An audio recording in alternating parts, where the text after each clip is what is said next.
তোমরা ইমানদারের দূরদর্শিতাকে ভয় করো।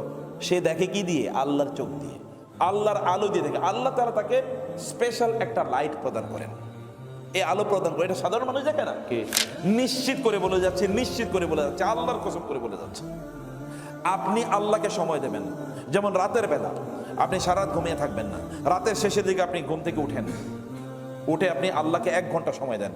এর পরের দিন আপনি দেখেন অন্যরা, আপনার বন্ধুরা 10 ঘন্টায় যা কাজ করতে পেরেছে, আপনি যদি 2 ঘন্টা তার কাজ করতে না পারেন, তাহলে আমি কি বললাম আপনাকে? 2 ঘন্টা আপনি তার চেয়ে বেশি কাজ করতে পারবেন। তো এটা যে চ্যালেঞ্জ, এটা চ্যালেঞ্জ হিসেবে নিয়ে দেখেন না আল্লাহ সুবহানাহু ওয়া তাআলা আপনাকে কিভাবে মর্যাদা দেন, আল্লাহ সুবহানাহু ওয়া তাআলা আপনাকে কিভাবে সম্মান দেন, আল্লাহ সুবহানাহু ওয়া তাআলা কিভাবে আপনাকে সফল করেন, করেই দেখেন। আসসালামু আলাইকুম ওয়া রাহমাতুল্লাহি ওয়া বারাকাতুহু। বিসমিল্লাহ নাহমাদুহু ওয়া নাস্তাঈনুহু ওয়া নাস্তাগফিরুহ ওয়া নাউযু বিল্লাহি মিন শুরুরি আনফুসিনা ওয়া মিন সাইয়্যাতি আ'মালিনা মান ইয়াহদিহিল্লাহু ফালা মুদিল্লা লাহু ওয়া মান ইউদ্লিল ফালা হাদিয়া লাহু ওয়া আশহাদু আন লা ইলাহা ইল্লাল্লাহু ওয়াহদাহু লা শারীকা লাহু ওয়া আশহাদু আন্না মুহাম্মাদান আবদুহু ওয়া রাসূলুহু। ইয়া আইয়ুহাল্লাযীনা আমানুত্তাকুল্লাহা হাক্কা তুকাতিহি ওয়া লা তামুতুন্না ইল্লা ওয়া আনতুম মুসলিমুন। ইয়া আইয়ুহান নাসু ইত্তাকু রাব্বাকুমুল্লাযী খালাকাকুম মিন নাফসিন ওয়াহিদা ওয়া খালাকা মিনহা যাওজাহা ওয়া বাসসা মিনহুমা রিজালান কাসীরান ওয়া নিসাআ ওয়াত্তাকুল্লাহাল্লাযী তাসাআলুনা বিহি ওয়াল আরহাম ইন্নাল্লাহা কানা আলাইকুম রাকীবা। ইয়া আইয়ুহাল্লাযীনা আমানুত্তাকুল্লাহা ওয়া কুলু কাওলান সাদীদা يصلح لكم أعمالكم ويغفر لكم ذنوبكم ومن يطع الله ورسوله فقد فاز فوزا عظيما. أما بعد فإن أصدق الحديث كتاب الله وخير الهدي هدي محمد صلى الله عليه وسلم وشر الأمور محدثاتها وكل محدثة بدعة وكل بدعة ضلالة وكل ضلالة في النار. أما بعد فأعوذ بالله من الشيطان الرجيم. بسم الله الرحمن الرحيم. إن الذين قالوا ربنا الله ثم استقاموا تتنزل عليهم الملائكة ألا تخافوا ولا تحزنوا وأبشروا بالجنة التي كنتم توعدون نحن أولياؤكم في الحياة الدنيا وفي الآخرة ولكم فيها ما تشتهي أنفسكم ولكم فيها ما تدعون نزلا من غفور رحيم.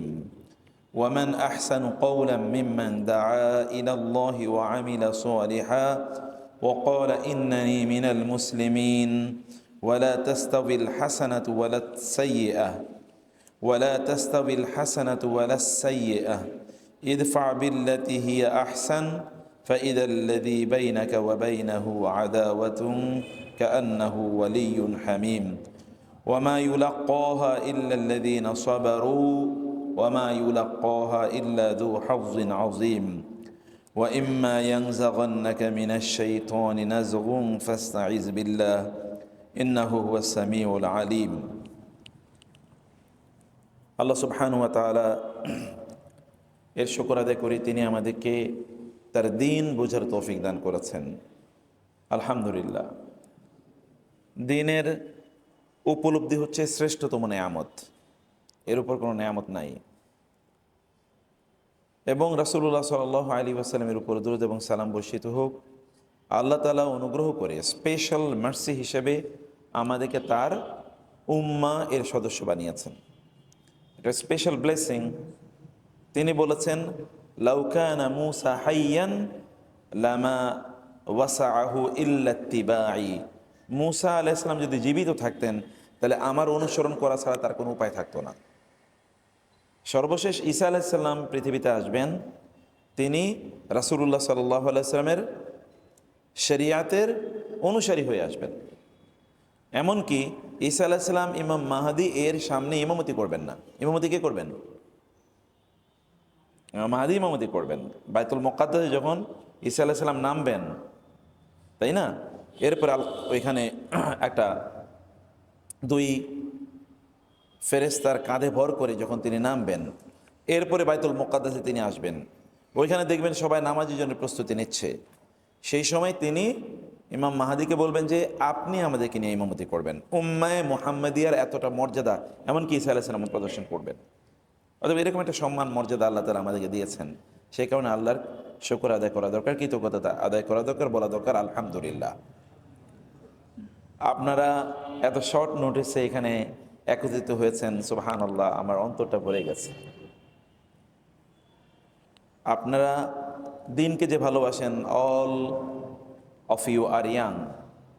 মোস্ট প্রবাবলি আপনারা হয়তো ইউনিভার্সিটি অথবা এখানে যে কারমাইকেল কলেজ, এটাও তো বিশ্ববিদ্যালয় কলেজ, সেখানকার আপনার ছাত্র, অথবা আরও মেডিকেল কলেজ বা অন্যান্য শিক্ষা প্রতিষ্ঠান আছে।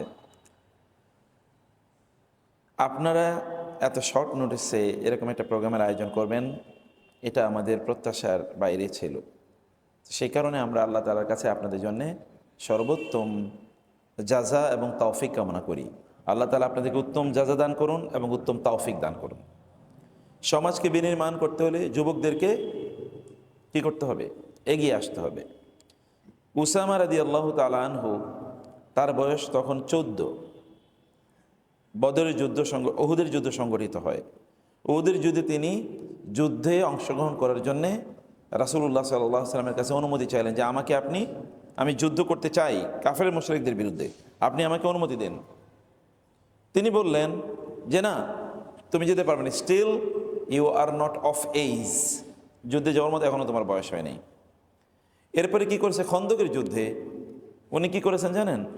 উনি খন্দকের যুদ্ধে গিয়ে এইরকম দাঁড়িয়ে আছেন, তো এইভাবে দাঁড়িয়েছে, এই যে ইয়া রাসূলুল্লাহ দেখেন আমি কিন্তু অনেক লম্বা হয়ে গেছি, এই যে আমি কিন্তু যুদ্ধে যেতে পারবো। রাসূলুল্লাহ তার আগ্রহের দিকে তাকিয়ে তাকে যুদ্ধের অনুমতি দিয়েছেন। সাহাবীরা 15-16 বছর, 14-15 বছরের যুবকরা অথবা কিশোররা যদি বলি, তারা যুদ্ধে অংশগ্রহণ করার জন্য প্রতিযোগিতা করতেন। আব্দুল্লাহ ইবনে উমর রাদিয়াল্লাহু তাআলা বলেছেন, আপনি দেখেন অন্য কারোর সাথে আমার প্রতিযোগিতা করে দেখেন, আপনি যাদেরকে শক্তিশালী মনে করতেছেন তাদের চেয়ে আমি বেশি শক্তিশালী কিনা, তাহলে আমাকে যুদ্ধে যাওয়ার অনুমতি দিতে হবে। রাসূলুল্লাহ সাল্লাল্লাহু আলাইহি ওয়াসাল্লাম হেসে দিলেন এবং তিনি আসলেই কি আরেকজনের সাথে প্রতিযোগিতা করে দেখালেন যে তিনি যুদ্ধে যাওয়ার মতো শক্তি রাখেন, ফিজিক্যাল স্ট্রেংথ। অতএব যুবকরা যদি জেগে উঠে, তাইলে যেই কোনো সমাজই হোক না কেন, ওই সমাজে বিপ্লব হতে বাধ্য, ওই সমাজ পরিবর্তিত হতেই হবে। কিন্তু জাগতে হবে কাদেরকে? যুবকদেরকে। সাহাবায়ে কেরাম রাদিয়াল্লাহু তাআলা আনহুম যখন বদরের যুদ্ধ হলো, রাসূলুল্লাহ সাল্লাল্লাহু আলাইহি ওয়াসাল্লাম বললেন, মান ফাআলা কাযা ফালাহু কাযা ওয়া কাযা, কেউ যদি যুদ্ধে অংশগ্রহণ করে তাইলে তার জন্য এই পুরস্কার। আনাস রাদিয়াল্লাহু তাআলা তিনি হাদিস বর্ণনা করছেন, তিনি বলছেন এইটা বলার পর, এই কথা যখন বলা হলো, তখন সাহাবায়ে কেরাম রাদিয়াল্লাহু তাআলা আনহুমদের মধ্যে যারা যুবক, তারা সবাই তাসাবাকা আশ-শাবাবু মিন আসহাবিন নবী সাল্লাল্লাহু আলাইহি ওয়াসাল্লাম, সাহাবীদের মধ্যে যারা যুবক তারা যুদ্ধের ময়দানে গিয়ে ঝাঁপিয়ে পড়ল। আর যারা বৃদ্ধ তারা ওই যে রায়া মানে হচ্ছে পতাকার নিচে গিয়ে তারা আশ্রয় নিল। কিন্তু যুবকরা তারা যুদ্ধের ময়দানে ঝাঁপিয়ে পড়েছে। এখন যৌবন যার, যুদ্ধে যাবার তার শ্রেষ্ঠ সময় যুদ্ধ। এখন যুদ্ধ আপনি কোন ফ্রন্টে করবেন, কিভাবে আপনি যুদ্ধ করবেন, কিসের যুদ্ধ করবেন, সেই কথাই আমি আজকে বলছি। সূরাতু হামিম আস-সাজদা, আমাদের এই অঞ্চলে হামিম সাজদা বলে, আরবরা সূরাটিকে বলে সূরাতু ফুসসিলাত। আরবি মুসহাফগুলোতে এটা ফুসসিলাত নামে, আমাদের এখানে হামিম সাজদা বলে। তো হামিম সাজদা অথবা ফুসসিলাত দুটো নামে এই সূরাটি পরিচিত। এই সূরাতে আল্লাহ সুবহানাহু ওয়া তাআলা 30তম আয়াত থেকে বললেন, ইন্নাল্লাযীনা ক্বালু রাব্বুনাল্লাহ, নিশ্চয়ই যারা বলে আল্লাহই আমাদের রব, যারা বলে আল্লাহই আমাদের রব।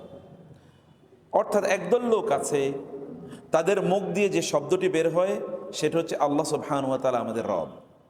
যুবকদের মধ্যে আরেক দল আছে যাদের মুখ থেকে বের হয় গান বাদ্য অথবা অন্য কোনো জিনিসের ডায়ালগ, সিনেমার ডায়ালগ, অথবা অন্য রাজনৈতিক কোনো বুলি, যেগুলো সেকুলারদের বুলি, যেগুলো ইসলাম বিরোধী কোনো বুলি তার মুখ থেকে বের হয়। কিন্তু আরেক দল যুবক আছে যারা বলে রব্বুন আল্লাহ, আমাদের রবকে। তাদের মুখ থেকে যদি কোনো কথা বের হয় that comes in favour of Allah, সেটা আল্লাহর পক্ষে আসে, আল্লাহর বিপক্ষে যায় না। আল্লাহর দিনের পক্ষে আসে, আল্লাহর দিনের বিপক্ষে যায় না। তাদের মুখ থেকে যেটা বের হয়, এটা কিন্তু মুখে উচ্চারণ ইস্যু। আপনি দেখবেন গায়ে আপনি ইসলাম প্র্যাকটিস করছেন, মুখে ইসলাম বলতেছেন না, আপনাকে কেউ কিছু বলবে না। আপনি শরীরে ইসলাম প্র্যাকটিস করতেছেন কিন্তু মুখে কিছু বলছেন না, দের ইজ নো চ্যালেঞ্জ। মানুষ মনে করবে আপনাদের এই দেশে ধোয়া সাপ আছে, ধোয়া সাপ এটা কি সাপ বলে?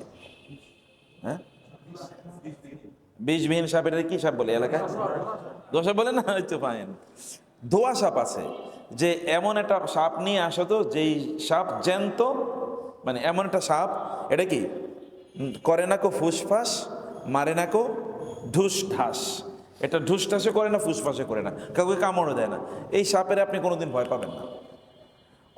অতএব এরকম দন্তহীন নখরহীন বাঘ অথবা সাপ, এটাকে কেউ যেমনিভাবে ভয় পায় না, তেমনিভাবে আপনি ইসলাম প্র্যাকটিস করলেন, আপনি নামাজ রোজা করলেন, হজ জাকাত করলেন, কিন্তু আপনি মুখে এটা উচ্চারণ করলেন না, কেউ আপনাকে কিছু বলবে না। শয়তানও আপনার ব্যাপারে কোনো তার মাথা ব্যথা নেই, আচ্ছা যাক, দেখা যাবে না। কারণ শয়তান কোনো একটা সময়ে আপনার এবাদতের মধ্যে এমন কিছু একটা জিনিস ঢুকিয়ে দেবে, 20-এর মধ্যে 1 ফোঁটা বিষ ঢুকিয়ে দিয়েছে, আপনার 40 বছর এবাদত শেষ। যেমন আমি গল্প হিসেবে অন্য সময় আরেক জায়গায় বলেছিলাম, আপনাদেরকেও বলি। একজন ব্যক্তিকে শয়তান খুব উদ্বুদ্ধ করে আবাদতের জন্য, খুব উদ্বুদ্ধ করে, এবং ওই ব্যক্তি খুবই আবাদত করে। মসজিদে একেবারে প্রথম কাতারে গিয়ে তাকবীরে তাহারিমার সাথে নামাজ আদায় করে, প্রতি সময় সেই কাজটা করে, কোনোদিন মিস হয় না। 40 বছর পর্যন্ত এরকম আবাদত করেছে, কিন্তু কোনো একদিন হঠাৎ, কখনো মিস হয় না, কোনো একদিন হঠাৎ এই ব্যক্তি একটু দেরি করে ফেলেছে। কি করেছে? একটু দেরি করে ফেলছে। এখন যেহেতু দেরি হয়ে গেছে, প্রথম কাতারে ইমামের পেছনে তাকবীরের তাহরিমার সাথে দাঁড়াইতে পারবে না। এখন সে চিন্তায় পড়ে গেল, আমি যদি এখন মসজিদে যাই তাহলে মানুষ আমার সবসময় প্রথম কাতারে ইমামের পেছনে দেখে অভ্যস্ত। এখন যদি আমার আজকে দেখে যে আমি প্রথম কাতারে থাকতে পারলাম না, তাহলে মানুষ কি মনে করবে? মানুষ কি মনে করবে? মানুষ তোমার খারাপ মনে করবে। মনে করো আমি বুঝি অলস হয়ে গেছি, যাক আজকে আর তাহলে নামাজে যাব না, আজকে আমি বাসায় নামাজ আদায় করব। কি হয়েছে বলেন তো? কোনো সমস্যা? সমস্যা কি? ঘটনাটা কি ঘটছে? রিয়া ঘটেছে। ফাওয়াইলুল লিল মুসাল্লিন আল্লাযীনা হুম আন সালাতিহিম সাহুন আল্লাযীনা হুম ইউরাউন। মানুষকে দেখানোর জন্য সে আসলে কাজটা করছে। তার অন্তরের কোনো এক গহীনে মানুষকে দেখানোর ইচ্ছাটা সুপ্ত ছিল, এটা প্রকাশিত হয়নি, আজকে প্রকাশিত হয়েছে। এই 40 বছরের ইবাদত কোনো কাজে লেগেছে? নো ওয়ে, কোনো কাজে লাগেনি। শয়তান কখনো কখনো আপনাকে দিয়ে ভালো কাজ করাবে। সো প্রনাউন্সমেন্ট, এটা বলা, ডিক্লারেশন, এটা খুবই ইম্পর্টেন্ট। সাহাবায়ে কেরামরা তো ডিক্লেয়ারই করেছে, তারা কেবল বলছে লা ইলাহা ইল্লাল্লাহ, এটা মুখে বলেছে। অন্তরে ধারণ করলে কোনো সমস্যা ছিল না। অন্তরে ধারণ করি, আবাদত করি, গোপনে আবাদত করি, গোপনে আবাদত করি, নো প্রবলেম। কিন্তু যখনই আপনি এটাকে মুখে নিয়ে আসবেন, তখনই চ্যালেঞ্জটা, তখনই আপনার পরিচয়, আত্মপরিচয় প্রকাশ হয়ে যায়। আদারওয়াইজ তো আত্মপরিচয় প্রকাশ হওয়ার কোনো সুযোগ নাই। আরব দেশে আপনার শিখদেরকে বুঝেন তো, শিখ তো চেনেন, শিখরা কীরকম লম্বা লম্বা দাঁড়িয়ে রাখে না এরকম, এবং ওরা কিন্তু মাথায় পাগড়িও পড়ে। আরব দেশে এরকম কয়েকজন শিখ গেছিল, তো আরবের লোকেরা মনে করছে তোমরা কি বলো? আমরা শিখ। ওরা তো মনে করছে শেখ, ওরা মনে করছে কি শেখ, ইয়া শেখ, শেখ এসছে, শেখ এসছে। এরা তাদের কিনে হুলস্থুল, এরা চিন্তা করতেছে কি রে আমাদের কিনে এরকম করতেছে কেন, ঘটনা কি? ওরা বলছে শিখ আর এরা মনে করছে কি শেখ। তো এই যে আপনার পোশাক আশাকে, তাতে আপনি অন্যকে খুব বেশি ডিস্টার্ব করতে পারবেন না। ডিস্টার্ব যার মাধ্যমে হয় তাহলে আপনি মুখে যখন উচ্চারণ করবেন, আপনি ডিক্লেয়ার করে দেখেন তো, আপনার বিশ্ববিদ্যালয়ের ওইখানে দাঁড়িয়ে যদি আপনি বলেন আল্লাহু আকবার, বলার পরে দেখেন কেমন আগুন জ্বলে উঠে। আগুন জ্বলবে কিনা? আগুন জ্বলবে তো। আপনি আল্লাহু আকবার বলার সাথে সাথে আগুন জ্বলে উঠবে। আল্লাহু আকবার না বলেন তাতে কিচ্ছু যায় আসে না, আল্লাহু আকবার বললে আগুন জ্বলে উঠবে। ইন্নাল্লাযীনা ক্বালু, নিশ্চয় যারা বলে। 2 নম্বর হচ্ছে কাউলুন, কথা কেবলমাত্র কি মুখে নয়, এটা কখনো কখনো আমাদের অন্তরে যে ফিকরা, যেই চিন্তা আমরা লালন করি, এটাও কিন্তু কাউলুনের অন্তর্ভুক্ত।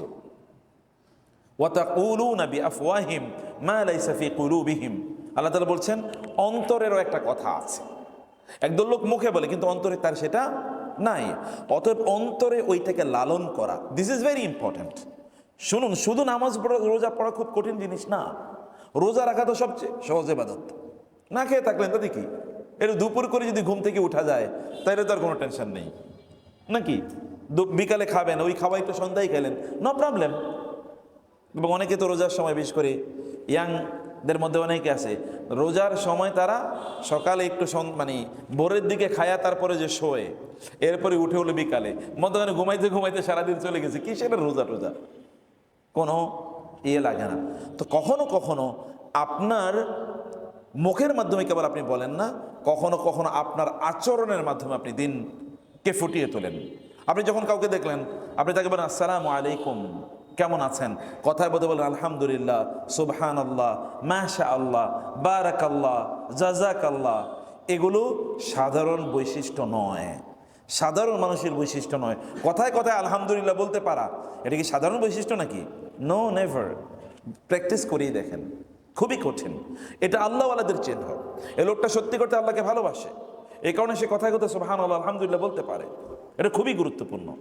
ফলে আপনার অন্তরে যে ফেকরাটা আছে, এই ফেকরাটাও কি এখানে আপনি প্রমাণ করলেন, আপনি প্রকাশ করলেন।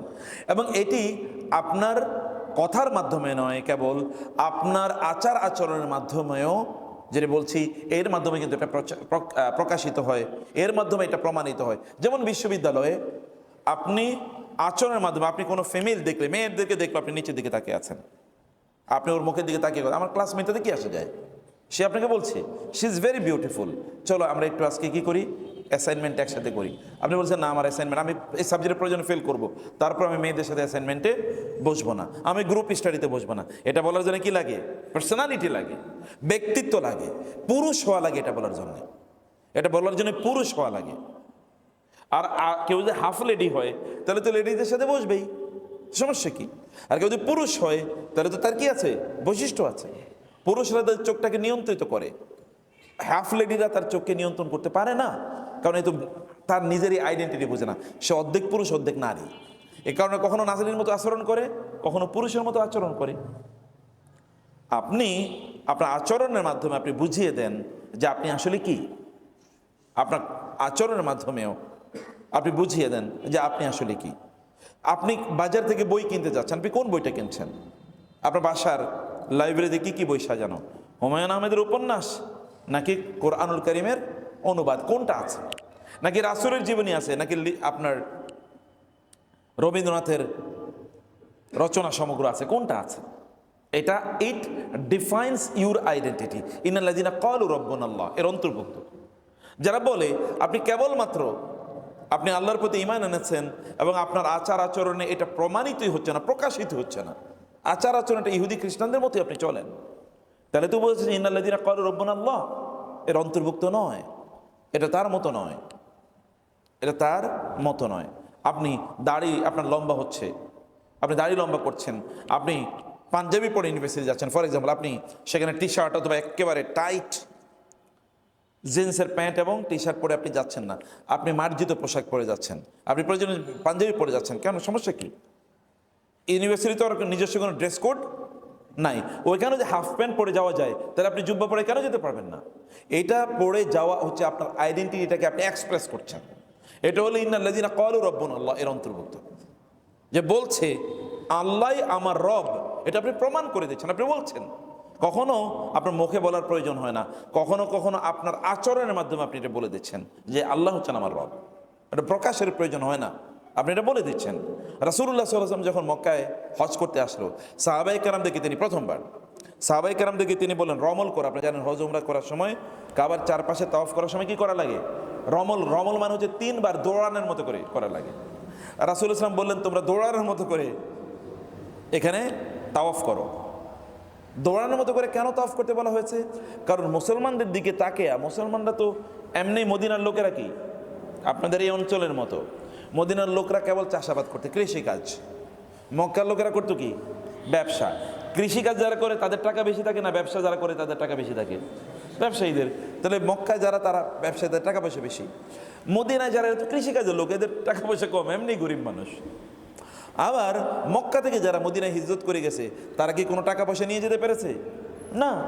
অতএব মক্কার লোকেরা গিয়ে মদিনার লোকদের উপর, আবার এমনি তাদের ইকোনমি খারাপ, দুর্বল ইকোনমি, আবার মক্কার সাহাবীরা গিয়ে মুহাজিররা গিয়ে ওইখানে বাসা বেঁধেছে, ফলে ওই ইকোনমিটা আরও কি একটু মানে হয়েছে, আর একটু আপনার প্রেশারের মুখে পড়েছে। এই অবস্থায় দুর্বল মুসলমানরা এসে মক্কায় হজ করার জন্য, কুরাইশরা মনে করছে এইগুলো দুর্বল, দেখতে কেমন, মনে যেন বাতাসটা দেখে ফেলে দেবে। রাসূলুল্লাহ বললেন, তোমরা তাদেরকে দেখাও যে তোমাদের শরীরে শক্তি আছে। এবং এরা দেখানোর জন্য কি বলছে, চারিদিকে তাওয়াফ যখন করবে তখন দৌড়াবা। দৌড়ানোর জন্য কি লাগে? ইউ নিড ফিজিক্যাল স্ট্রেংথ, আপনার শরীরে শক্তি লাগবে। এবং তারা যখন দৌড়াইছে তখন ওরা মনে করছে, না আমরা এদেরকে মনে করছি দুর্বল, এরা তো দুর্বল না, এরা তো শক্তিশালী, দৌড়াচ্ছে। একজন বৃদ্ধ মানুষকে দৌড়াতে পারবে? অসুস্থ মানুষকে দৌড়াতে পারবে? দৌড়ানোর জন্য আপনার শক্তি লাগে, শক্তি প্রদর্শন করা। এটা রাসূলুল্লাহ সাল্লাল্লাহু আলাইহি ওয়াসাল্লাম তাদেরকে বললেন। অতএব আপনি কখনো কখনো শক্তি প্রদর্শনের মাধ্যমে কিন্তু আপনি বলেন, ইন্নাল্লাযীনা ক্বালু রাব্বুনাল্লাহ, যারা বলছেন আল্লাহ আমাদের রব, যারা বলছেন আল্লাহ আমাদের রব। ইউনিভার্সিটির ছাত্রদের সামনে, আপনার ফ্রেন্ড সার্কেলের সামনে আপনি দিনের কোন একটা জিনিস তাকে দাওয়াত দেন, বলেন ভাই তুমি আজকে নামাজ পড়েছো, চলো নামাজ পড়ি। এটা কিন্তু ইন্নাল্লাযীনা ক্বালু রাব্বুনাল্লাহ এর অন্তর্ভুক্ত। ও তো আপনার কনসার্টের দাওয়াত দিতে পারে, আপনি তাকে নামাজের দাওয়াত দেবেন না কেন? ও তো আপনাকে কনসার্টের দাওয়াত দিতে পারে, তাহলে আপনি কেন তাকে নামাজের দাওয়াত দিতে পারবেন না? আপনার টিচার কাছে গিয়ে, টিচার তো আপনাকে রবীন্দ্রনাথের বই পড়তে বলে, তাহলে আপনি কেন তাকে কোরআন এর বই বা কোরআনের অনুবাদ বা তাফসীর পড়তে বলবেন না? আপনি বলতে পারেন, আপনারা বলতেই পারেন। এটা ইন্নাল্লাযীনা ক্বালু রাব্বুনাল্লাহ, এটা তারই একটা এক্সপ্রেশন। সুম্মা ইসতাকামু, এটা বলার পর তারা নড়ে চড়ে যায় না, এর উপরই তারা কি স্থির থাকে। বলেছে রব্বুনাল্লাহ, এরপরে এর উপর তারা স্থির থাকে। এটা তারা কন্টিনিউয়াসলি করে। একবার করেছে এরপরে 6 মাস আর করে না, এরকম না। একবার জোশের ঠেলায় কিছু একটা করে ফেলেছে, এরপর they have forgotten everything, no. বরং তারা যখন বলেছে রব্বুনাল্লাহ, এরপরে তারা এর উপরে কি স্থায়ী ছিল, এর উপরে তারা ইস্তেকামত ছিল। এবং এই কারণে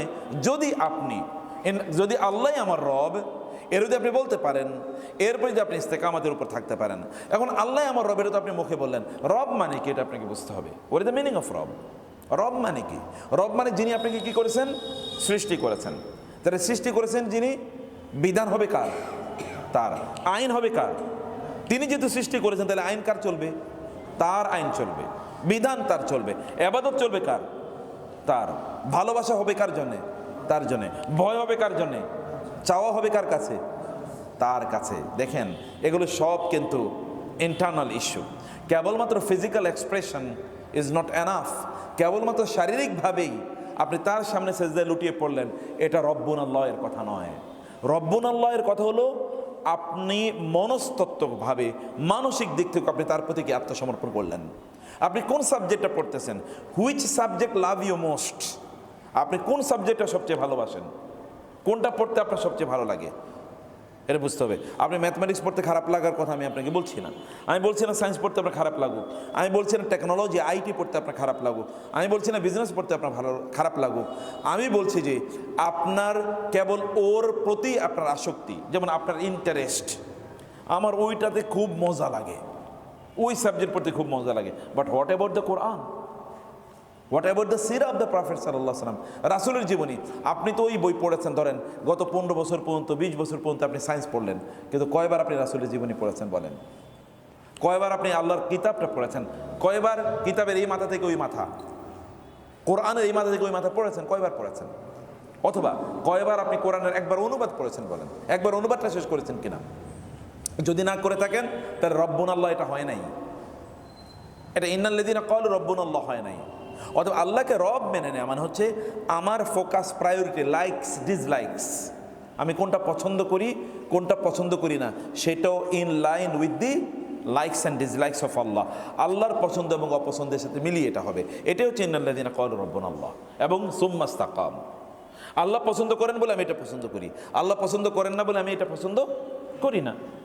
আনাস রাদিয়াল্লাহু তাআলা আনহু শুনেছেন, রাসূলুল্লাহ সাল্লাল্লাহু আলাইহি ওয়াসাল্লাম একবার এক ঘরে ঢুকলেন, একজনের বাসায় ঢুকে তিনি বললেন, খাবার কি আছে? বলে একটু রুটি আছে। আচ্ছা, রুটির সাথে কি একটু, আমরা তো রুটির সাথে সবচেয়ে প্রিয় জিনিস কি খাই? মাংস, গোশত। অথবা একটু কি সবজি, কিছু একটা তো খাই। এখন কিছুই ছিল না, তা আছে কি, যে ঠিক আছে নিয়ে আসা হলো একটু স্যার ইয়ের মতো আপনার, এখন যেমন মিষ্টি বানানোর জন্যে সিরকা, দেখেছেন না সিরকা, এটা কি বলে শিরা, শিরা বা সিরকা যেটা বলে না কেন, এই সিরকা বা শিরা এইরকম একটু তার জন্য নিয়ে আসা হলো। রাসূল সাল্লাল্লাহু এর সাথে এটা মিশিয়ে খাচ্ছেন আর বলছেন কি মজা, কি মজার তরকারি, কি মজার তরকারি। এটা কি তরকারি যেটা দিয়েছেন, এটা কি তরকারি? এটা তরকারি না তো। এখানে হয়তো বা কি একটু মধু বা একটু কিছু পানির মধ্যে মিশিয়ে দিয়েছে, ওইটাতে তিনি খাচ্ছেন আর বলছেন কি মজার তরকারি, কি মজার তরকারি। আনাস রাদিয়াল্লাহু তাআলা আনহু শুধু এই শব্দটা শুনছেন, আর কিচ্ছু না। এটা শোনার পর আনাস রাদিয়াল্লাহু তাআলা আনহু বললেন, যেদিন থেকে আমি এটা শুনেছি ওই দিন থেকে আমার সবচেয়ে প্রিয় খাবার হয়ে গেছে এইটা। ভালোবাসা কাকে বলে, ভালো লাগা কাকে বলে?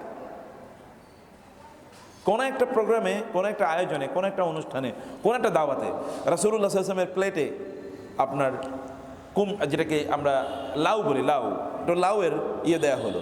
রাসূলুল্লাহ লাউ কোথায় কোথায় একটু খুঁটি খুঁটি আছে, ওই খুঁটি খুঁটি একটু দেখে দেখে তিনি খাচ্ছেন, প্লেটে যেন কোথাও না থাকে, একটু হালকা একটু ছিল ওইটাও তিনি ধরে ধরে একটু খাচ্ছেন। যেই সাহাবী এটি দেখেছেন তিনি বলেন রাসূল নিশ্চয়ই এটাকে ভালোবাসেন, এই কারণে তিনি তার গোটা জীবন জুড়ে লাউকে আরো এত ভালোবাসতেন, সব খাবারের মধ্যে লাউ। যিনি হাদিস বর্ণনা করেছেন তাবিঈ, তিনি বলেন যখন আমি সাহাবীর কাছ থেকে শুনেছি যে উনি লাউকে ভালোবাসতেন কারণ রাসূলকে তিনি দেখেছেন লাউ খেতে, সেই দিন থেকে আমার 1 নম্বর চয়েস হয়ে গেছে লাউ। দিস ইজ কল এক্সপ্রেশন ইন্নাল্লাযিনা ক্বালু রাব্বুনাল্লাহ। আল্লাহকে ভালোবাসা, আল্লাহ রাসূলকে ভালোবাসা একই কথা।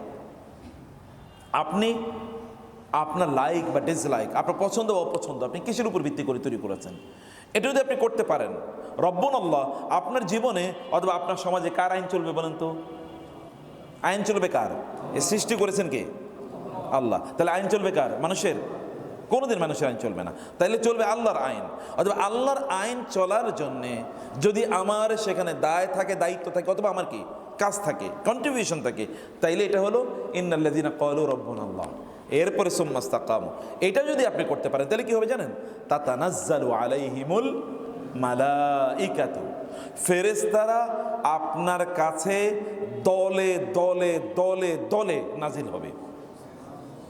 কোরআনে একটা রাতে কিন্তু ফেরেশতারা ব্যাপক পরিমাণে এই পৃথিবীতে আসে বলে বলা হয়েছে। কোন রাত সেটা?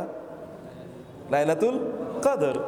তানাজ্জালুল মালাইকাতু ওয়ার রূহু ফিহা বিইজনি রাব্বিহিম মিন কুল্লি আমর। হাদিসে এসে এই রাতে এত পরিমাণ ফেরেশতা পৃথিবীতে আসে যে আসমান এবং জমিন এবং পৃথিবীর 1 ফোঁটা জায়গাও কি খালি থাকে না যেখানে ফেরেশতারা নাই। এই কথা বলতে গিয়ে আল্লাহ তাআলা বলেছেন তানাজ্জালু। কি বলেছেন? তানাজ্জালু। এখানে শব্দ কয়টা? 4টা বর্ণ। তানাজ্জালু, তা নুন জালাম। কিন্তু যদি কেউ বলতে পারে ইন্নাল্লাযিনা ক্বালু রাব্বুনাল্লাহু সুম্মাস্তাকামু, এখানে আল্লাহ বলছেন তাতানাজ্জালু। ওখানে বলছেন কি? তানাজ্জালু, আর এখানে কি? তাতানাজ্জালু। এখানে আগেরটার চেয়ে বর্ণ বেশি না কম? বর্ণ বেশি হলে কি দাঁড়ায়? অর্থ বেশি দাঁড়ায়। বুঝতে পেরেছেন? এটা আরবি ভাষার ব্যাকরণগত বৈশিষ্ট্য। যদি বর্ণ বেশি হয় কোনো শব্দের মধ্যে তাহলে অর্থ কি হবে? বেশি হবে। তার মানে লাইলাতুল কদরে যত ফেরেশতা নাজিল হয় তার চেয়ে অনেক অনেক বেশি ফেরেশতা আপনারকে সাহায্য করার জন্য আল্লাহ সুবহানাহু ওয়া তাআলা জমিনে নাজিল করে দেন। যদি আপনি বলতে পারেন ইন্নাল্লাযিনা ক্বালু রাব্বুনাল্লাহ, যদি আপনি বলতে পারেন, তাহলে আল্লাহ সুবহানাহু ওয়া তাআলা এরকম নাজিল করে দেন। এবং ফেরেশতারা এসে কি করে? ফেরেশতারা এসে বলে, আচ্ছা ফেরেশতারা কি নিয়ে আসে বলেন তো? এত ফেরেশতারা কি নিয়ে আসে? লাইলাতুল কদর কি নিয়ে আসে? ক্ষমা নিয়ে আসে, রিজিক নিয়ে আসে, আপনার তাকদীর কি হবে, কারণ কদরের রাতে কি হয়? সব কিছু সিদ্ধান্ত হয় না সেদিন। ফিহা ইউফরাকু কুল্লু আমরিন হাকিম, তানাজ্জালুল মালাইকাতু ওয়ার রূহু ফিহা বিইজনি রাব্বিহিম মিন কুল্লি আমর। প্রত্যেক নির্দেশনা নিয়ে ফেরেশতারা আসেন, ফেরেশতারা এরকম নিয়ে আসেন। তার মানে ফেরেশতারা আল্লাহ সুবহানাহু ওয়া তাআলার পক্ষ থেকে আপনার রিজিক, আপনার তাকদীর, আপনার হায়াত, আপনার মৌত ইত্যাদি সকল বিষয় সিদ্ধান্ত নিয়ে আসেন এই কদর রাতে। আর এর চেয়েও অনেক অনেক বেশি সংখ্যায় ফেরেশতারা ওই দিন আপনার জন্য আসেন আপনাকে একটা অন্য কথা বলার জন্য। ওইখানে কিন্তু একটা ইনডেফিনিট কি কি হবে কদর রাতে, কিন্তু এখানে ডেফিনিট এসে আপনাকে বলে লা তাখাফু ওয়ালা তাহজানু, তোমার কি নাই? কোনো ডর নাই, কোনো ভয় নাই। ফেরেশতারা আপনাকে বলতেছে কোনো ডর নাই, ভয় নাই। এখন এই ফেরেশতারা কখনো কখনো কিসের আকারে আসবে জানেন? কখনো কখনো ফেরেশতারা আপনার সামনে এসে দাঁড়াবে মেঘের আকারে, কখনো পাখির আকারে যেমন আবাবিল, কখনো কখনো মশার আকারে, কখনো কখনো মাছির আকারে, কখনো কখনো ব্যাঙের আকারে, কখনো কখনো খন্দকের যুদ্ধ। 10,000 সৈন্য মুসলমানদেরকে চারিদিক দিয়ে ঘিরে ফেলেছে। রাসূল সাল্লাল্লাহু মদিনার বাইরে যাওয়ার মতো কোনো অবস্থা নাই, কারণ চারিদিক থেকে ঘেরা। এর মধ্যে রাসূল সাল্লাম ওরা শুনলেন যে তারা দক্ষিণ দিক দিয়ে, অর্থাৎ উত্তর দিক দিয়ে, সিরিয়ার দিক দিয়ে তারা মদিনায় ঢোকার চিন্তা করছে। তিনি ওইখানে কি করলেন? একটা পরীক্ষা, তো আপনারা বুঝেন, মানে ক্যানেল খনন করার জন্য সাহাবীদেরকে নির্দেশ দিলেন। ক্যানেল খনন করতে মাত্র আছে 7 দিন, আর ক্যানেল খনন করতে প্রায় 5 কিলোমিটারের মতো। আর ওইটা কি পাথুরে মরুভূমি, এটা তো আর এরকম না যে মাটি কাইটা আপনি ক্যানেল বানিয়ে ফেলবেন। আপনি এই অঞ্চলে মাটি কাইটা 5 কিলোমিটার ক্যানেল বানানোর জন্য কয়দিন লাগবে? আপনি হাজার হাজার লোক নিয়োগ করেন তো দেখেন কী পরিমাণ সময় লাগে। এরপরে ওটা হলো মরুভূমি, আবার শত্রুদেরকে থামাতে হবে। রাসূল সাল্লাল্লাহু নির্দেশ প্রদান করলেন, সাহাবায়ে কেরামরা কাজে নেমে গেলেন। 1 সপ্তাহের মধ্যে 5 কিলোমিটার ক্যানেল তৈরি করা শেষ। এটা কি এমনি হয়েছে? ওই যে কি তাতানাজ্জালু আলাইহিমুল মালাইকা, ফেরেশতারা এসে কাজ করে দিয়েছে। ফেরেশতারা কাজ করে নাই এর আগে? বদরের যুদ্ধে কি হয়েছে? রাসূল সাল্লাল্লাহু বলেছেন ইস্তাস্তাগীসুনা, সূরাতুত তাওবাতে আছে, ইস্তাস্তাগীসুনা রাব্বাকুম ফাস্তাজাবা লাকুম আন্নী মুমিদ্দুকুম বিআলফিন মিনাল মালাইকাতি মুনজিলিন মুসাউওয়িমিন মুরদিফিন। 3টি শব্দ এসেছে সূরা তাওবায় যে তোমরা আমার কাছে সাহায্য চেয়েছো যুদ্ধের ময়দানে, তোমরা মাত্র 313 জন, আর ওরা 1000। তোমাদের অস্ত্র শস্ত্র নাই, ওদের অস্ত্র শস্ত্র অনেক অনেক বেশি। তোমরা খুবই দুর্বল, ওরা খুবই শক্তিশালী। তোমাদের কোনো ট্রেনিং নাই, ওদের প্রচুর পরিমাণ ট্রেনিং। আর ওরা আসছে আক্রমণ করতে। যারা আক্রমণ করতে আসে তারা বেশি শক্তিশালী থাকে নাকি যারা ডিফেন্সে থাকে তারা শক্তিশালী থাকে? হ্যাঁ, খেলায় কারা জিতে, আক্রমণকারীরা নাকি ডিফেন্সে থাকে যারা? অফেন্সে যারা থাকে, যারা আক্রমণ করে তারাই জিতে। আপনি যে সবসময় ডিফেন্সের মধ্যে থাকেন তাহলে কি আপনি খেলায় হেরে যাবেন? তো ফুটবল খেলা দেখেন না, ডিফেন্সে যে আছে এই কিন্তু হারে, যে অফেন্সে থাকে সে কিন্তু কি, সেই কিন্তু জিতে যায়। অতএব যে আক্রমণ করতে আসে ও তো স্পিরিটেড, মনোবল নিয়ে এসছে আক্রমণ করার জন্য। আর যে থামাবে ও তো অলরেডি কি ডিফিটেড মানসিকভাবে, সে তো অলরেডি ব্যাকওয়ার্ডে আছে। এইরকম একটা জায়গায় রাসূলুল্লাহ সাল্লাল্লাহু আলাইহি ওয়াসাল্লাম এবং সাহাবায়ে কেরাম আল্লাহর কাছে বলেন, আল্লাহ, এই ছোট্ট একটা বাহিনী, তোমার সাহায্য ছাড়া এই যুদ্ধ আমাদের পক্ষে বিজয় করা অসম্ভব। আল্লাহ সুবহানাহু ওয়া তাআলা বললেন, ঠিক আছে, কোনো টেনশন নাই, আমি 1000 ফেরেশতা পাঠিয়ে দিচ্ছি। এরপর বলে, না 1000 না 3000 পাঠাচ্ছি। এরপর বলে, না 3000 না 5000 ফেরেশতা পাঠাচ্ছি, চিহ্নিত মানে হচ্ছে এদের স্টারওয়ালা, স্টার বুঝছেন তো? যেমন সেনাবাহিনীর 1 star 2 star 5 star 7 star. Star যত বড় তার ডেজিগনেশন কি তত বেশি। স্টার যত বড় তার র্যাঙ্ক তত কি বেশি। স্টার যত বড় তার সাহসিকতা তত বেশি। এইরকম ফেরেশতা, এরকম স্টারওয়ালা ফেরেশতা আল্লাহ বলেন আমি পাঠিয়ে দিলাম। এই স্টারওয়ালা ফেরেশতাদের নেতৃত্বে গেছিলেন জিবরিল আলাইহিস সালাম। জিবরিল আলাইহিস সালামের মোট ডানা হলো 600টা। কয়টা? 600। এক একটা ডানার তার ক্ষমতা হলো আসমান এবং জমিনে যত দূরত্ব আছে এতটুকু দূরত্ব ব্যাপী, এত বিশাল হলো এক একটা ডানা। আল্লাহর সবচেয়ে বড় সৃষ্টি কে? জিবরিল আলাইহিস সালাম। এর চেয়ে বড় কোনো সৃষ্টি নেই আল্লাহ তাআলার। এরপর আল্লাহর আরো বড়, জিবরিলের চেয়ে আরো বড় সৃষ্টি আছে, সেটা কি? আল্লাহর আরশ। এটা আল্লাহর সৃষ্টি। আল্লাহর আরশ এটা আল্লাহর সৃষ্টি। যাই হোক, আল্লাহ সুবহানাহু ওয়া তাআলার সৃষ্টির মধ্যে সবচেয়ে দ্বিতীয় বৃহত্তর সৃষ্টি জিবরিল আলাইহিস সালাম। এই জিবরিল হচ্ছে নেতৃত্বে আছে। আচ্ছা, এত 5000 ফেরেশতা কেন পাঠানো লাগে? একজন ফেরেশতাই তো যথেষ্ট সবাইকে ধ্বংস করে দেওয়ার জন্য। এই পৃথিবী ধ্বংস করে দেওয়ার জন্য একজন ফেরেশতা যথেষ্ট, কিন্তু আল্লাহ সুবহানাহু ওয়া তাআলা 5000 পাঠালেন মনোবল বাড়িয়ে দেওয়ার জন্য। 5000 ফেরেশতা আপনি তাকিয়ে দেখেন, কোরআনে এসেছে ইয়ারাউনাহুম মিসলাইহিম রাইয়াল আইন। মোমেনরা ওদের দিকে তাকিয়ে দেখে, মোমেনরা ওদের সংখ্যায় দেখুন, ওরা ছিল 1000, মোমেনরা ছিল 300, কিন্তু নিজের দিকে তাকিয়ে দেখি আমরা তো প্রায় 2000-এর সমান দেখা যাচ্ছে, আর ওরা কি সংখ্যায় খুবই কম। এটা হলো তাতানাজ্জালু আলাইহিমুল মালাইকা। তাতানাজ্জালু আলাইহিমুল মালাইকা এর মানে হচ্ছে আপনি হয়তো গলির সামনে দাঁড়িয়ে আছেন কিন্তু বুকটা চাতিয়ে দিয়েছেন, আপনার কোনো ভয় নাই, ডর নাই। আপনি মনে করছেন যে কি হবে, সর্বোচ্চ মৃত্যু, এর বাইরে তো কোনো কিছু নেই। সর্বোচ্চ মৃত্যু, এর বাইরে তো কোনো কিছু নেই। সাহাবায়ে কেরাম যুদ্ধের মধ্যে কিভাবে ঝাঁপিয়ে পড়েছেন? এমনি ঝাঁপিয়ে পড়েন নাই। তার মধ্যে ওই যে তাতানাজ্জালু আলাইহিমুল মালাইকা, ফেরেশতারা কেবলমাত্র ফিজিক্যালি সাপোর্ট করে না, অন্তর থেকে সাপোর্টও করে, অন্তরের দিক থেকে। শয়তান ওয়াসওয়াসা দেয় কোথায় বলেন তো? আল্লাযী ইউওয়াসওয়িসু ফি সুদুরিন নাস, সে তো অন্তরে ওয়াসওয়াসা দেয়। আর ফেরেশতারাও আমাদেরকে কি করে? অন্তরে এসে আমাদের ইন্সপায়ারেশন প্রদান করে, আমাকে অন্তরের দিক থেকে স্ট্রং রাখে যে তুমি শক্তিশালী, তোমার ভয় পাওয়ার কোনো কারণ নাই। এবং ফেরেশতা ওই কথা বলে, আল্লাহ তাখাফু, নো ফিয়ার, ওয়ালা তাহজানু, নো স্যাডনেস, কোনো ভয় নাই, কোনো দুঃখ নাই। তোমাদের ভয় পাওয়ার কোনো কারণ নাই, কোনো দুঃখ পাওয়ার কোনো কারণ নাই। কারণ তোমাদের কি, তোমরা যাই করো না কেন, তোমাদের হাত, হাদিসে এসে সেই বিখ্যাত হাদিসটি, হাদিসে কুদসি, আল্লাহ তাআলা বলেন, যখন আমার বান্দা আমার হয়ে যায়, যখন আমার বান্দা কি হয়ে যায়? আমার হয়ে যায়, তখন আমি কি হয়ে যাই? তার হাত হয়ে যায়, যে হাত দিয়ে সে ধরে। আমি তার পা হয়ে যায়, যে পা দিয়ে সে হাঁটে। আমি তার মুখ হয়ে যায়, যে মুখ দিয়ে সে কথা বলে। আমি তার চোখ হয়ে যায়, যে চোখ দিয়ে সে দেখে। আমি তার কান হয়ে যায়, যে কান দিয়ে সে শোনে। তখন আপনার এই শরীরের অঙ্গ প্রত্যঙ্গ এগুলো কার হয়ে যায়? আল্লাহর হয়ে যায়। তার মানে আল্লাহ সুবহানাহু ওয়া তাআলা তখন নিয়ন্ত্রণ করেন এগুলোকে। আল্লাহ বলে, যাও, আমার স্পেশাল ফোর্স দিয়ে দিলাম, অতএব ফোর্স দিয়ে তুমি শুনতে থাকো। তখন আপনি 1000 কিলোমিটার দূরের জিনিস আপনি দেখতে পাবেন এই চোখ দিয়ে। আপনি 1000 কিলোমিটার দূরের জিনিস আপনি দেখবেন।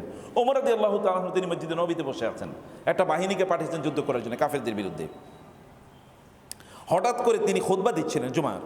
হঠাৎ করে তিনি বলেন, ইয়া সারিয়াল জাবাল, ইয়া সারিয়াত আল জাবাল, ইয়া সারিয়া আল জাবাল, মানে হে সৈন্যবাহিনী, সামনে পাহাড়, সাবধান হও, সাবধান হও, সাবধান হও। উনি কিন্তু খুতবা দিচ্ছে। খুতবা শেষ, এরপরে লোকেরা বলেন, ইয়া আমির আল মুমিনিন, খুতবার মধ্যে আপনি হঠাৎ করে বললে উঠলেন ইয়া সারিয়া আল জাবাল, এটা কেন বললেন? এখানে তো সারিয়া মানে সৈন্যবাহিনী এবং আল জাবাল পাহাড়, এই সংক্রান্ত কোনো আলোচনা ছিল না, হঠাৎ করে আপনি এটা কেন বললেন? তিনি বলেন, আমি দেখতে পেয়েছি যে বাহিনীকে আমি যুদ্ধ করতে পাঠিয়েছিলাম, দেখতে পেয়েছি একদল শত্রু পাহাড়ের পেছন থেকে ওদেরকে আক্রমণ করার জন্য ওত পেতে বসে আছে, তীর, তলোয়ার, বর্ষা নিয়ে। এই কারণে আমি তাদেরকে সতর্ক করে দিয়েছি, খবরদার, ওইখানে কি আছে? সৈন্য আছে।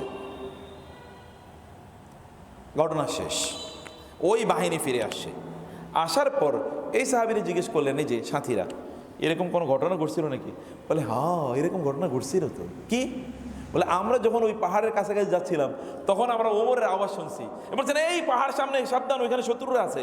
আমরা এটা শোনার পরে সতর্ক হয়ে গেছি, এরপরে আর আমরা ওই আক্রমণের শিকার হই নাই, ওদেরকে আমরা ধরে ফেলাইছি। আল্লাহ রাসূল সাল্লাল্লাহু আলাইহি ওয়াসাল্লাম বলেছেন, ইত্তাকু ফিরাসাতাল মুমিন ফাইন্নাহু ইয়ানজুরু বিনুরিল্লাহ, তোমরা ইমানদারের দূরদর্শিতাকে ভয় করো, সে দেখে কি দিয়ে? আল্লাহর চোখ দিয়ে, আল্লাহর আলো দিয়ে দেখে। আল্লাহ তাআলা তাকে স্পেশাল একটা লাইট প্রদান করেন, এই আলো প্রদান করে। এটা সাধারণ মানুষ দেখে না, স্পেশাল একটা লাইট আল্লাহ তাআলা তাকে প্রদান করেন। এগুলো বিভিন্নভাবে হয়। এগুলো কখনো কখনো দেখবেন, আপনি আপনার মাধ্যমে দেবেন এরকম একটা সুন্দর স্বপ্ন আপনি দেখেছেন, ওই স্বপ্নের মাধ্যমে আপনি কি অলরেডি আপনি ইঙ্গিত পেয়ে যাবেন যে এটা ঘটছে, ওটা ঘটছে। আমার এরকম কখনো কখনো এমন হয়, স্বপ্নে সকাল মানে রাতের বেলাটা দেখেছি, সকালবেলা দেখি ওইটাই ঘটছে, মানে যা দেখলাম স্বপ্নে হুবহু তা করে। এটা কিয়ামতের একটা আলামত। কিয়ামতের আগে বান্দাদের আল্লাহর রাসূল বলছেন, মানুষের কিছু কিছু মানুষে তারা স্বপ্ন দেখবে, সকাল রাতে যা দেখবে সকালবেলা ওইটা দেখবে ওইটাই ঘটে গেছে। একবার আমি দেখছি আমার ওই জিনিসটা চুরি হয়েছে, সকালে দেখি আসলে ওইটাই চুরি হয়েছে। সত্যি, ইট হ্যাপেন্স। কখনো কখনো আল্লাহ সুবহানাহু ওয়া তাআলা ফেরেশতাদের মাধ্যমে আপনাকে এরকম সাপোর্ট প্রদান করেন। কিন্তু বলতে হবে কি, আমরা শর্ত কি বলেছি? বলবে রাব্বুনা আল্লাহ, সকল অবস্থায়, চিন্তা চেতনায়, ধারণায়, আপনার এক্সপ্রেশনে, আপনার অ্যাক্টিভিটিসে, সব জায়গায় আপনি বলছেন রব্বুন আল্লাহ, আল্লাহ হচ্ছেন আমার রব। তাইলে কি হবে? ফেরেশতারা আপনার কাছে এরকম ঢলে ঢলে ব্যাপক সংখ্যায় ফেরেশতারা আপনার কাছে নাজিল হবে এবং আপনাকে বলবে আল্লাহ তাখাফু, ভয় নাই, ওয়ালা তাহজানু, কোনো টেনশন নেই, কোনো টেনশন করে তোমার কোনো কারণ নেই, তুমি হতোদ্যম হওয়ার কোনো কারণ নেই, তুমি বিষণ্ণ হওয়ার কোনো কারণ নেই, তুমি কোনোভাবে মন খারাপ করার কোনো কারণ নাই। তুমি কি হবে? ওয়ালা তাহিনু ওয়ালা তাহজানু ওয়া আনতুমুল আ'লা, তুমি বিজয়ী হবে। আপনাদেরকে এটা বলে চাই, এখানে আমার বন্ধুরা যারা আছেন, আপনারা অনুগ্রহ করে এই আয়াতের এতটুকু আমি বেশি ব্যাখ্যা করতে পারবো না, এখনো প্রথম অংশের একটা আয়াত আমি পড়ছি প্রায় 8-10 আয়াত, প্রথম আয়াতের প্রথম অংশের ব্যাখ্যা এখনো শেষ হয়নি। আপনারা শুধু এতটুকু রাখেন, আপনি বলেন আল্লাহ আমার রব, অথবা আল্লাহর জন্য সব করেন। আল হুব্বু ফিল্লাহ ওয়াল বুগদু ফিল্লাহ, ভালোবাসবেন কোনো কিছু কিসের জন্যে? আল্লাহর জন্য। কাউকে যদি ভালো না বাসেন তাও কার জন্য করবেন? আল্লাহ সুবহানাহু ওয়া তাআলার জন্য। কাউকে বন্ধু হিসেবে বানাবেন কি জন্যে? আল্লাহর জন্য। কাউকে বন্ধু বানাবেন না তাও কিসের জন্য? আল্লাহর জন্য। এতটুকু করেই দেখেন যা করছেন সব আল্লাহর জন্য করছেন। যতটুকু করছেন আপনি যা করছেন আল্লাহর জন্য করছেন। যেমন এখানে আপনারা এসেছেন কিসের জন্য এসেছেন? আল্লাহর জন্য। যদি আসেন আপনারা পড়াশোনা করবেন, আমি নিশ্চিত করে বলে যাচ্ছি আপনাদেরকে, নিশ্চিত করে বলে যাচ্ছি, নিশ্চিত করে বলে যাচ্ছি, আল্লাহর কসম করে বলে যাচ্ছে, আপনি আল্লাহকে সময় দেবেন। যেমন রাতের বেলা আপনি সারা রাত ঘুমিয়ে থাকবেন না, রাতের শেষের দিকে আপনি ঘুম থেকে উঠেন, উঠে আপনি আল্লাহকে 1 ঘন্টা সময় দেন। এর পরের দিন আপনি দেখেন অন্যরা, আপনার বন্ধুরা 10 ঘন্টা যা কাজ করতে পেরেছে, আপনি যদি 2 ঘন্টা তার কাজ করতে না পারেন, তাহলে আমি কি বললাম আপনাকে? 2 ঘন্টা আপনি তার চেয়ে বেশি কাজ করতে পারবেন। অন্য কোনো দিনে আপনি 8 ঘন্টা পড়ে যা অর্জন করতে পেরেছেন না, আপনি আল্লাহকে সময় দিয়ে তারপরে 2 ঘন্টা দেখেন পড়ে তার চেয়ে অনেক অনেক বেশি আপনি জ্ঞান অর্জন করতে পারবেন। আপনি অন্যরা দেখবেন প্রচুর পরিমাণ পড়াশোনা করেছে, ফার্স্ট ক্লাস, ফার্স্ট, সেকেন্ড ইত্যাদি ভরপুর তার ডিগ্রি, কিন্তু আপনি কেবল আল্লাহর জন্য করেছেন। দেখেন ও জীবনে কতটুকু সফল হয় আর আপনি কতটুকু সফল হন, এবং দেখেন ও জীবনে কতটুকু মর্যাদা পায়, আপনি কতটুকু মর্যাদা পান। এবং challenge, take it as a challenge, take it as a challenge, এটা চ্যালেঞ্জ হিসেবে নিয়ে দেখেন না আল্লাহ সুবহানাহু ওয়া তাআলা আপনাকে কিভাবে মর্যাদা দেন, আল্লাহ সুবহানাহু ওয়া তাআলা আপনাকে কিভাবে সম্মান দেন, আল্লাহ সুবহানাহু ওয়া তাআলা কিভাবে আপনাকে সফল করেন। করেই দেখেন, করেই দেখেন ব্যক্তিগত জীবনে, এটা করেই দেখেন। কেবল আপনাকে কি করতে হবে? ক্বালু রাব্বুনা আল্লাহ, আল্লাহ আমার রব, এটা বলতে হবে। এটা বলা কেবলমাত্র নিজের মধ্যে সীমাবদ্ধ নয়, কেবল নিজে বলেন আল্লাহ রব্বুনা আল্লাহ, রব্বুনা আল্লাহ, আল্লাহু রব্বুনা, আল্লাহু রব্বুনা, এটা নো। এটা আপনি কি করবেন? জাযাকাল্লাহ খায়র। এটা আপনি অন্যদেরকেও বলবেন। যখন আপনি বলবেন ক্বালু রাব্বুনা আল্লাহ, তখন আপনি অন্যদেরকেও বলছেন যে আল্লাহ আমার রব। অর্থাৎ কি দিতে হবে? দাওয়াত দিতে হবে। কি দিতে হবে? দাওয়াত দিতে হবে। আপনি আধা ঘন্টা সময় ব্যয় করেন, আমি বলছি আল্লাহর কিতাব পড়েন, আপনি ডেইলি সকালবেলা আধা ঘন্টা আল্লাহর কিতাব পড়েন। আমার ব্যক্তিগত জীবনের কথা বলি, আমি সকালে ফজরের নামাজের পর প্রায় আধা ঘন্টা 40 মিনিট বা 1 ঘন্টা কোরআন তেলাওয়াত করি, এবং আল্লাহ সুবহানাহু ওয়া তাআলা সময় যে কি বরকত দেন এটা আমি বলে শেষ করতে পারবো না আপনাদেরকে। এত বরকত, আমরা সারাদিন কাজ করি তারপরে কিন্তু আল্লাহর রহমতে সব কাজই হয়। কিন্তু দেখি অনেকে আছে আমার আশপাশের লোকজনই কোনো কাজ করে না, তারপরেও সময় নেই। আর আল্লাহর রহমতে আমরা সব কাজ করি তারপরেও সময়ের অভাব নেই, সবই করতে পারতেছি। কিসের কারণে জানেন? এই যে সকালবেলা I just invest 1 hour time in reading the Quran, ব্যাস। কারণ আল্লাহ তাআলা, আল্লাহ রাসূল বলেছেন, কেউ যদি আল্লাহ সুবহানাহু ওয়া তাআলাকে কোনো কিছু প্রদান করে, আল্লাহ তাআলা ওই জিনিসটাই তাকে বহুগুণে ফিরিয়ে দেন। বুঝলেন এই কথা? কেউ যদি আল্লাহ তাআলাকে কোনো জিনিস প্রদান করে, তাহলে আল্লাহ তাআলা ওই জিনিসটাই তাকে বহুগুণে ফিরিয়ে দেন। যেমন ধরেন আপনি যদি আল্লাহর রাস্তায় 1 টাকা দান করেন, তাহলে বিনিময়ে আল্লাহ তাআলা কতটুকু ফিরিয়ে দেবেন? কোরআনে আসে না সূরা বাকারায়, মাসালুল্লাযীনা ইউনফিকুনা আমওয়ালাহুম ফি সাবিলিল্লাহি কামাসালি হাব্বাতিন আমবাতাত সাবআ সানাবিলা ফি কুল্লি সুমবুলাতিন মিয়াতু হাব্বা। কেউ যদি আল্লাহর রাস্তায় 1টা দান করে, এর উদাহরণ হলো কোনো একজন ব্যক্তি 1টা বীজ বপন করলো, যেমন ধান, একটা ধানের বীজ বপন করলো, ওইখান থেকে 60টা হলো শীষ, প্রত্যেকটা শীষে 100টা করে কি আছে? বীজ আছে। তাহলে কয়টা হইলো? একটা থেকে 700। কিন্তু আল্লাহ বলেছেন ওয়াল্লাহু ইউদাইফু লিমান ইয়াশা, আল্লাহ তাআলা কারো জন্যে এইটাকে আরো অনেক অনেক গুণে বাড়িয়ে দেন। কত গুণে বাড়ান এটা কেবল তিনি জানেন, আর কেউ জানে না। তার মানে আল্লাহর কাছে এমন কিছু স্পেশাল বান্দা আছে, এরা এত এলিট ক্লাসের লোক, এরা এত এলিট ফোর্সের সদস্য, আল্লাহ তাআলা চিন্তা করেন এদেরকে 700 গুণ দিলে এদের প্রতি জুলুম করা হবে। অতএব এদেরকে আমি 700 গুণ দেবো না, এদেরকে আমি 7,000, 7,00,000, 7 কোটি গুণ এদেরকে আমি বাড়িয়ে দেবো। এটা তিনি পারেন না? বলেন তো, পারেন কি না? তিনি পারেন। সব কিছু ম্যাটেরিয়াল দিক থেকে চিন্তা করার দরকার নাই, কেবল বস্তুগত দিক থেকে চিন্তা করার দরকার নেই। আমরা তো করি না, আল্লাহ বলছেন, কিন্তু আল্লাহর উপর আমার এই আস্থা বা বিশ্বাস নাই। আমি বলছি এটা করেই দেখেন। আপনি পড়াশোনা, আপনি ফিজিক্স পড়েন, কেমিস্ট্রি পড়েন, বিজনেস পড়েন, ম্যাথমেটিক্স পড়েন, এগুলো আপনি ভালো করে পারতেছেন না, আল্লাহর কসম, আল্লাহর কিতাব আপনি ভালো করে পড়েন, দেখেন এরই বিনিময়ে আল্লাহ তাআলা ওই সাবজেক্ট আপনার জন্য সহজ করে দেবেন। করেই দেখেন। ওর পিছনে সময় দিলে কোনো কাজ হবে না। সময় দিতে হবে কার পিছনে? আল্লাহর পিছনে সময় দেওয়া লাগবে, তাহলে আল্লাহ ওটা সহজ করে দেবেন। আল্লাহর পেছনে সহজ দেবেন, আল্লাহ ওটা সহজ করে দেবেন। আল্লাহর পেছনে সময় দেবেন, আল্লাহ আপনার জীবনটাকে সহজ করে দেবেন। আমি যা পড়ি এটা আমার জীবনে কাজে নাও লাগতে পারে। আমাদের সব পড়া কি জীবনে কাজে লাগবে? আপনারা দেখবেন অনেকে ম্যাথমেটিক্স পড়েন, কিন্তু গিয়ে কোনোদিন আর ম্যাথমেটিক্সের চাকরি করা হবে না, কোনোদিন হবে না। এরকম হতে পারে কিনা? আপনি হয়তো এইটা আপনি হয়তো ধরেন তখন মানে কি বলে দাওয়াতি কাজ করবেন, তো ম্যাথমেটিক্স দাওয়াতি কাজে ম্যাথমেটিক্স কি কাজে লাগবে?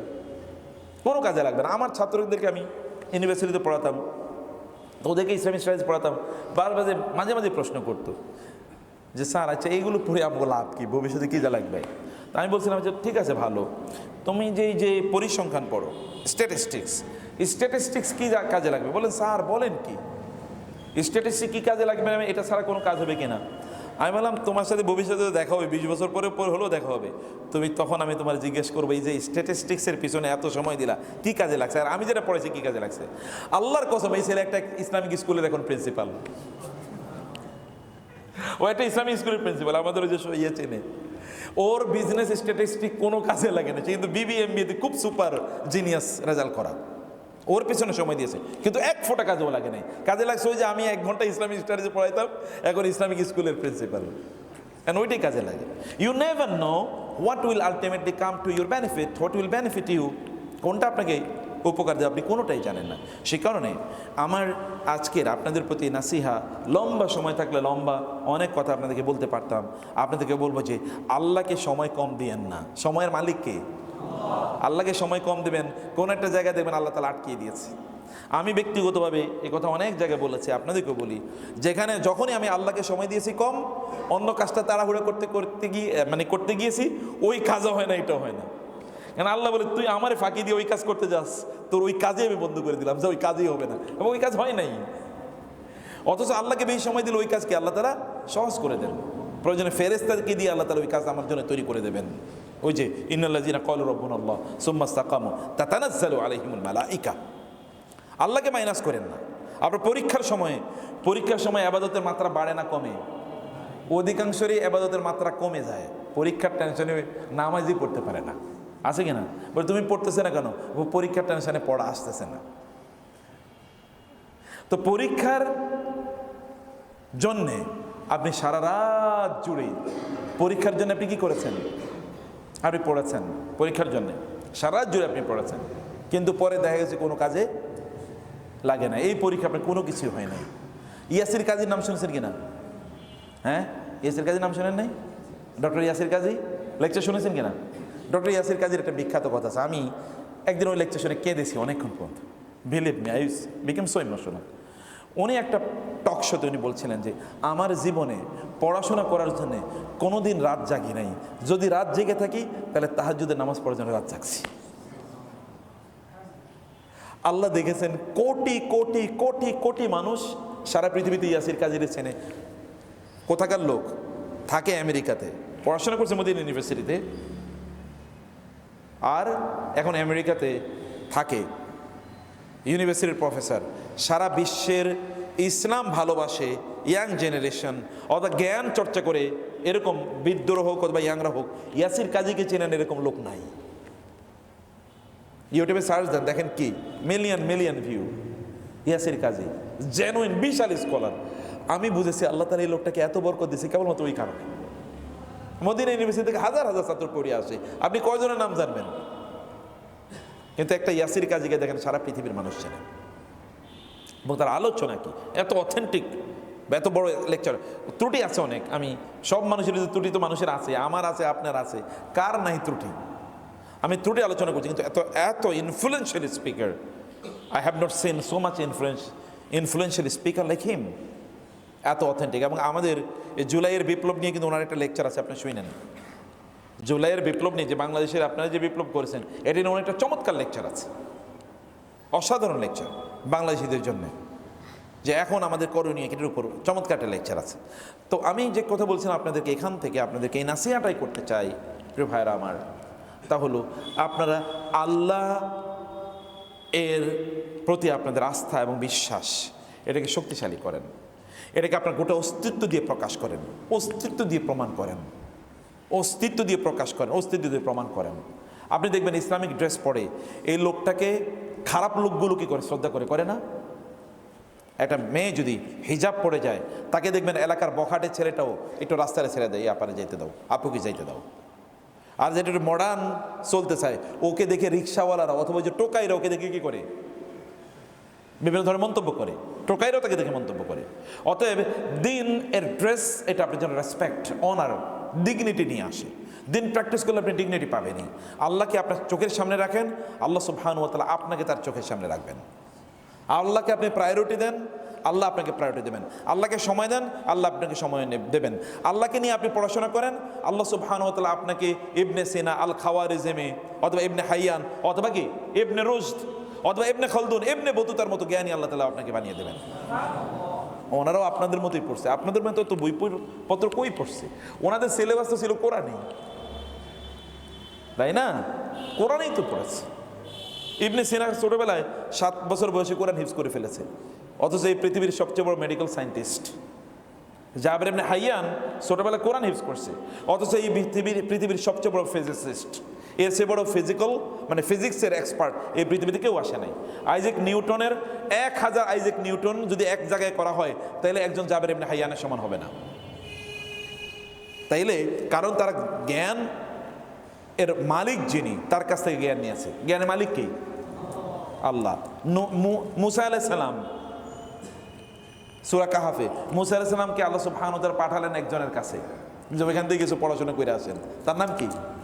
খিজির আলাইহিস সালাম। তার নাম কি?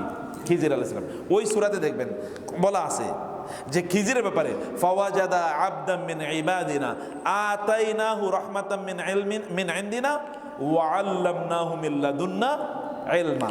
আল্লাহ বলছেন আমি খিজিরের নিজে পড়াইছি, জ্ঞান দিছি।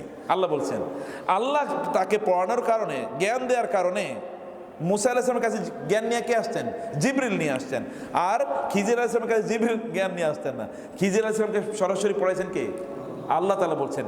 এবং এই কারণে মুসা আলাইহিস সালাম খিজির আলাইহিস সালামের একটা ঘটনাও বুঝতে পারেন নাই, অথচ উনি ওই যুগের নবী। আল্লাহর সাথে কি কথা বলেছেন? আল্লাহর সাথে কথা বলেছেন মাত্র 2 জন নবীর কথা আছে কোরআনে। এর মধ্যে একজনকে মুসা আলাইহিস সালাম, আরেকজনকে মুহাম্মদুর রাসূলুল্লাহ সাল্লাল্লাহু আলাইহি ওয়াসাল্লাম সরাসরি কথা বলেছেন। এই মুসা আলাইহিস সালাম তাকে বলা হয় কালিমুল্লাহ, আল্লাহর সাথে কথা বলেছেন। এইরকম নবীও পর্যন্ত ওই ওনার কাছে, উনি তো নবী না। আল্লাহ বলছেন একজন আমার সাধারণ বান্দা, কিন্তু আল্লাহ তাকে জ্ঞান দিয়েছেন। কারণ আল্লাহ যদি আপনাকে জ্ঞান দেন তাহলে আপনি পড়াশোনা করে কতটুকু জ্ঞান অর্জন করবেন? আমি বলছি না যে আপনি পড়বেন না, ব্যাপক পড়বেন, কিন্তু আপনার ওই পড়ার মধ্যে বরকত হবে যদি আপনি আল্লাহকে সময় দেন। তাহলে আল্লাহ তাআলা আপনার সময়ের মধ্যে বরকত প্রদান করবেন, আপনার রিটেনটিভ মেমোরি বাড়িয়ে দেবেন। পড়ছেন কম কিন্তু বুঝছেন অনেক বেশি, অথবা যতটুকু পড়েছেন ততটুকুই বুঝেছেন, অথবা পড়ছেন কিন্তু ভুলে যান নাই। আপনি পড়তেছেন একদিকে, ভুলে যাচ্ছেন আরেকদিকে, লাভ কি পড়াশোনা করে? কিন্তু আপনি give time to the book of Allah, studying Allah, আল্লাহকে নিয়ে চিন্তা করুন, আল্লাহর কিতাব নিয়ে ভাবুন, এবং তাইলে দেখবেন আপনি যা পড়েছেন অতটুকুর মধ্যে আল্লাহ এত বরকত দেবেন। কিছু আপনি পড়ছেন, কিছু আপনি না পড়েই শিখছেন। আল্লাহ তাআলা কি না পড়ে জ্ঞান দিতে পারেন না? পারেন কি না? রাসূল সাল্লাল্লাহু আলাইহি ওয়াসাল্লাম কোথায় পড়ছেন? কোন ইউনিভার্সিটি? বেগম রোকেয়া ইউনিভার্সিটিতে? ঢাকা বিশ্ববিদ্যালয়ে? বুয়েট, চুয়েট, রুয়েট, ডুয়েট? নো, কোথাও পড়েন নাই, কিন্তু তাকে পড়াইছে কে? আল্লাহ। যদি পড়ান তাহলে গোটা পৃথিবীর সকল মানুষের শিক্ষকে পরিণত হতে পারেন, গোটা পৃথিবীর সকল মানুষের শিক্ষকে পরিণত হতে পারেন যদি আল্লাহ তাআলা পড়ান, যদি আল্লাহ জ্ঞান দেন। অথবা আল্লাহ জ্ঞান দিতে হলে আল্লাহর কাছে আত্মসমর্পণ করতে হবে। আল্লাহ তাআলা আমাদেরকে তার কাছে আত্মসমর্পণ করার তৌফিক দান করুন। আল্লাহুম্মা আমিন। Again I thank you very much. আপনাদেরকে অনেক অনেক কৃতজ্ঞতা এই চমৎকার আয়োজনটি করার জন্যে। আমরা এই অপরচুনিটিতে খুঁজতেছিলাম। আপনাদের সামনে I love the young man very much. আমি যুবকদেরকে প্রচণ্ড ভালোবাসি, কারণ জানি যুবকরা যদি দাঁড়ায় তাইলে পৃথিবী উলটপালট হয়ে যেতে পারে ইনশাআল্লাহ। সেখানে আপনারা যদি দিনকে যদি ভালো করে আপনারা বুঝেন তাইলে এই বাংলাদেশে আল্লাহর দিন প্রতিষ্ঠিত হবেই হবে ইনশাআল্লাহ।